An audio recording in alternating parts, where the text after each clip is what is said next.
Try to claim in their official version of events that Kyam died at the hospital, but we're here to tell you that that is not true.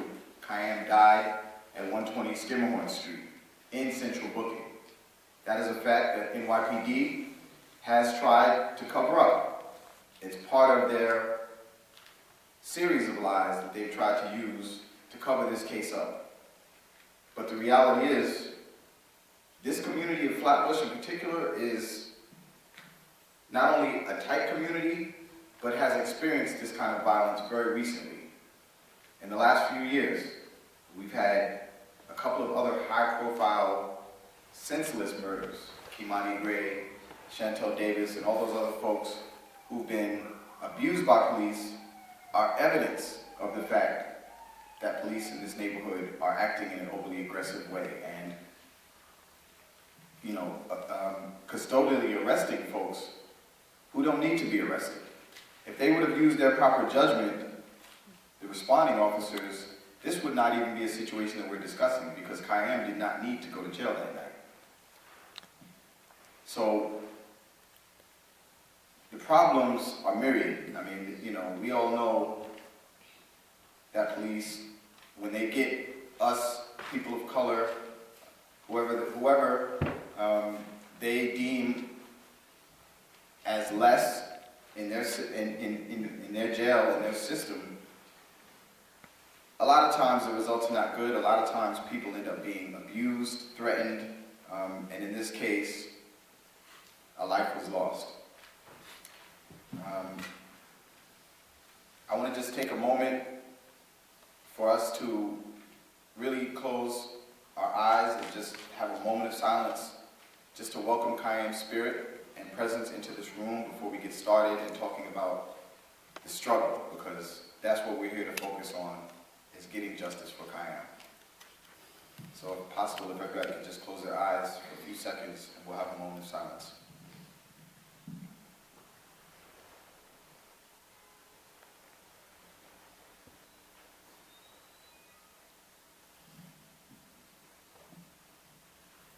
Thank you. So today marks 6 months from the day that Kyam was taken from us. And more importantly, taken from her family, who you see seated here in the front. What we're hoping is that this will not be in vain. That this particular case will be one that people will remember, that people will unite around, and we can use to create the change that's needed. Because the reality is, this could have happened to anyone.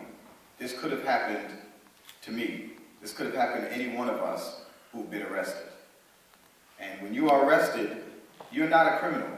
You've not been charged with a crime. All it means is that you're going to see a judge. The judge may or may not substantiate whatever you've been charged with. In Kyam's case, she was never even charged. Unfortunately, the city has tried to tell a different story. They've tried to make up accusations and lies about the situation, but the reality is that she was not charged. She shouldn't have been arrested. If she was arrested, she should have been there to see a judge. The fact that she lost her life is why we're here. The fact that the city thinks it's okay to hire officers who don't feel it's necessary to protect the life of the people who they have in custody. So we're going to have an update about what the family's been doing, but in general, we've had on a monthly basis, right here on East 18th and Church, we've been holding rallies. And the point of those rallies is to let the people in the community know what's happened and to build this case up so that when we do get down to the DA's office, to the mayor's office, to One Police Plaza, or wherever we have to go, that we have a massive support. I've seen a lot of the folks here at the rallies, but the point of this is to make it bigger, is to make a movement for change grow, and so I hope that that those rallies have been effective in bringing some of you folks out. The other thing that the family has done is file a civil lawsuit, and as I understand it, they're still in the process of receiving certain documents from the city. In general, The truth is that the city has stonewalled, has tried to deny every request as far as the actual videotape of that central booking cell. We feel that the videotape will show what happened. And we know that you don't have central booking cells that are not taped. We know for a fact that there's a record. So why is that record not available to the family's attorneys? Why is the city holding on to these things? Why is the city refusing to identify, even in a legal form, who those officers were? Why would you not want to step forward and say, look, we have nothing to hide, these are the officers that were on duty? So clearly there's some kind of a cover-up.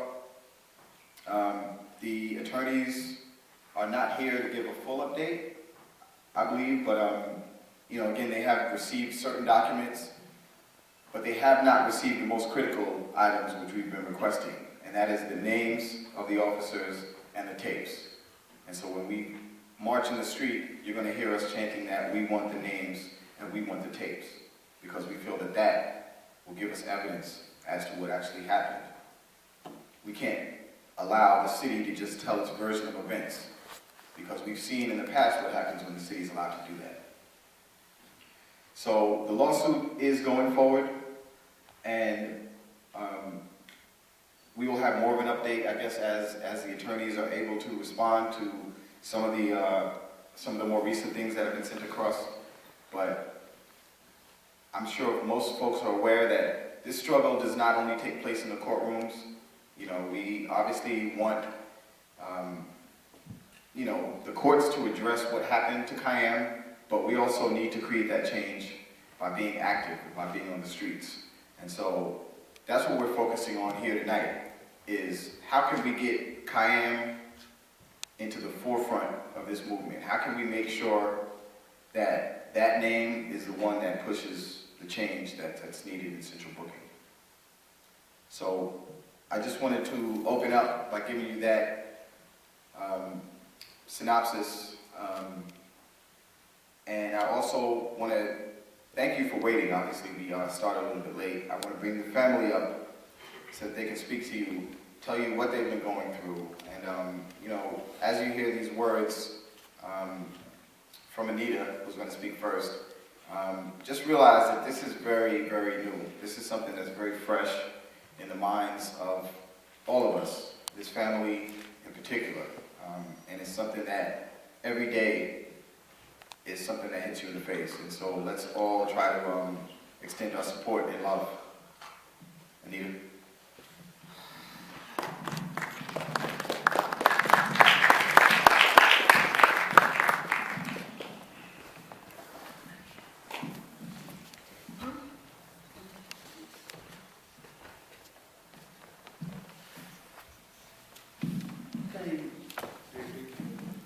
My name is Anita Neal.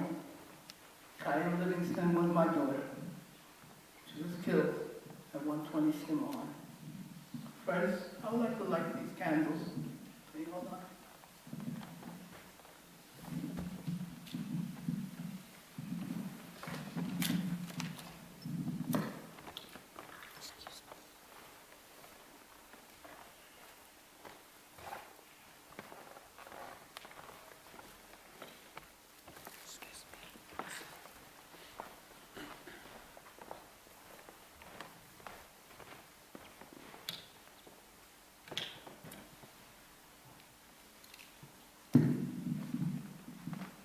It's blue. So I'm honoring Kyam with the blue tonight. On July 21st, my daughter was on the phone with me. She was taking a shower. She came out of the shower. She was waiting for a boyfriend because it was his birthday. Her birthday was the following week, July 29th. They always celebrate their birthdays the whole week. So she called me and told me there was 2 officers there. She was in a bath towel to arrest her. She didn't know what was going on.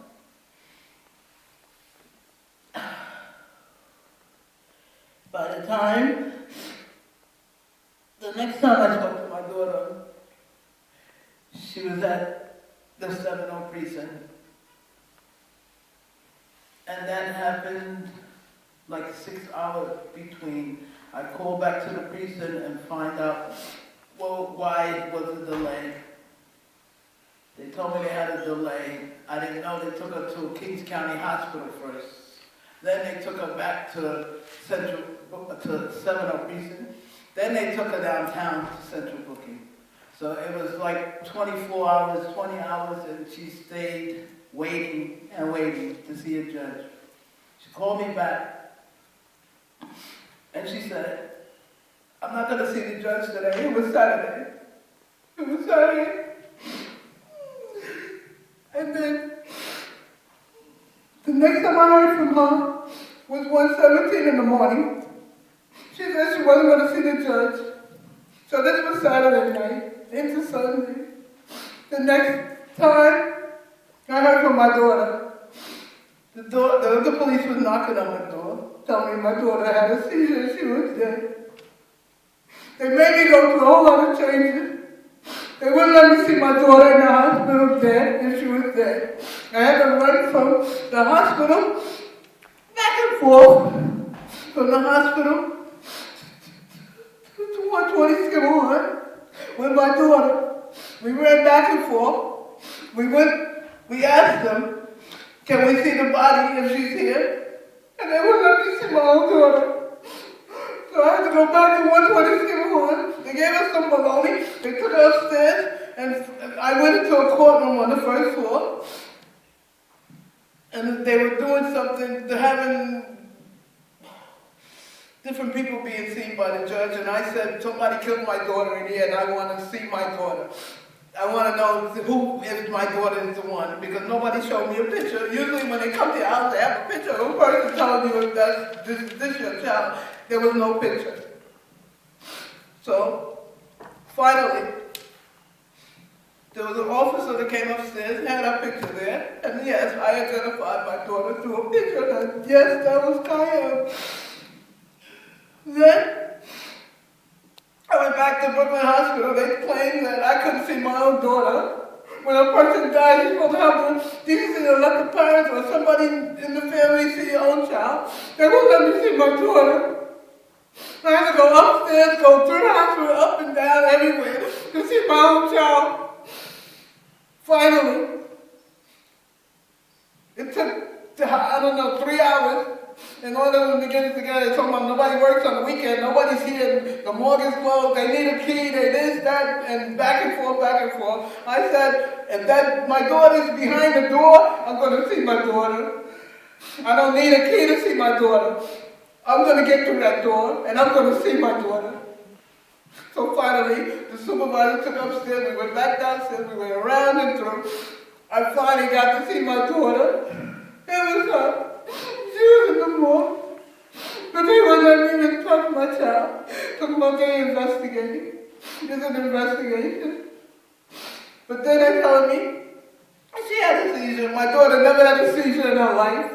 My daughter had asthma. My daughter was begging for 7 hours for a stomach ache. Her stomach was hurting. If you're sitting someplace, you have no water, no food, and nothing, of course your stomach's going to ache. You're in 120 degrees somewhere with 18 other people. My daughter was killed.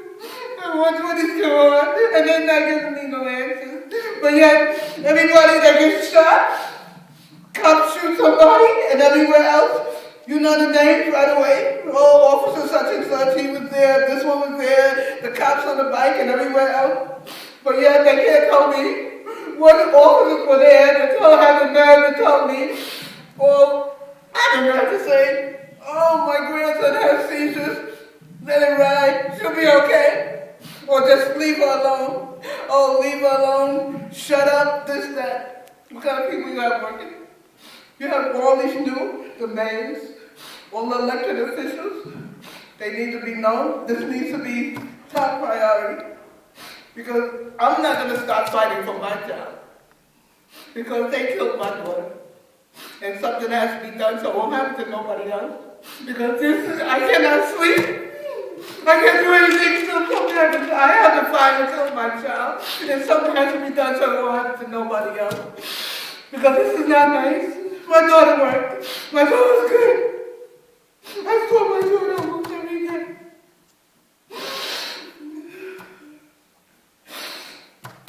I'm trying to get justice for my daughter.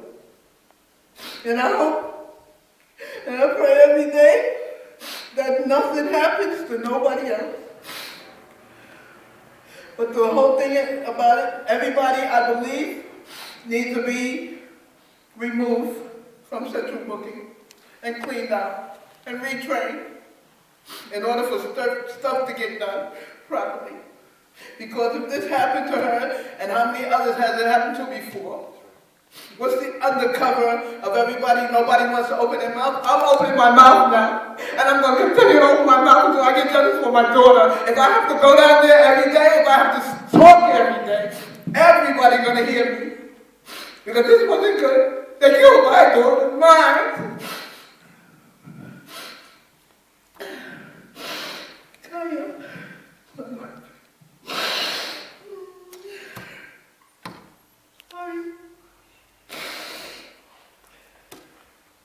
Everybody needs to speak up. And I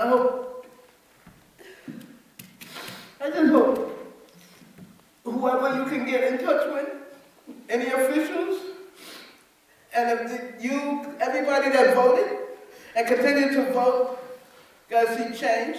And the only way to get change is to show change and prove to us that this is the difference.